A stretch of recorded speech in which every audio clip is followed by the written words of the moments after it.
Good evening. Welcome to Washington. I'm Brett Baer. This is hour one of our special 2-hour special report.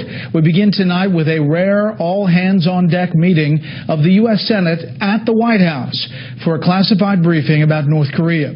This unusual session occurs on the same day the head of the U.S. Pacific Command says a new state-of-the-art weapons system will be online in a matter of days in South Korea. We have Fox team coverage of some of the world's most dangerous neighborhoods. Rich Edson's at the State Department, where how the president's decision to attack Syria may be part of a new Trump doctrine. Connor Powell in Jerusalem as a U.S. Navy ship fires a warning flare at an Iranian attack vessel in the Persian Gulf.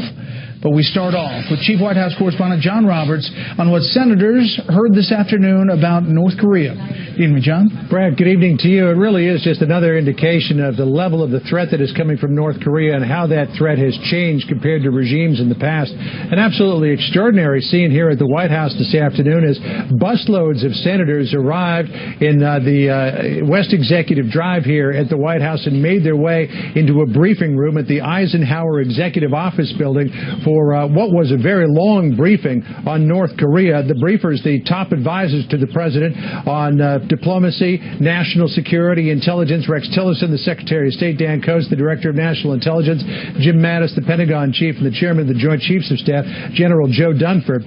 The president invited all 100 senators down to the EEOB, a senior administration telling Fox News it was to fully communicate the threat from North Korea, let them ask questions of the president's national security team to better understand the nature of that threat, also to outline what the administration has been doing to address the looming threat from North Korea. They were told that the United States is pursuing a combination of economic actions to isolate the regime along with military preparations that the White House would not go into, at least not publicly. Democratic Senator Chris Coons of Delaware was at that briefing. He says that the presentation was, quote, sobering. It's clear that Kim Jong-un intends to develop both nuclear weapons and the capability to deliver them against the American mainland. At some point, that will be a very pressing national security concern. White House officials say they are also getting better concern and better cooperation, rather, from China than in years past.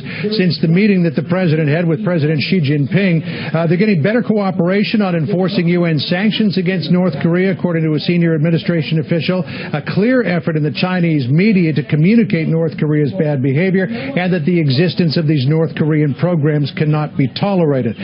Two big changes on China's part, according to a senior administration official: an acknowledgement of the level of the threat that's coming from North Korea and a willingness to take steps that it hasn't in the past to try to rein in North Korea. Brett?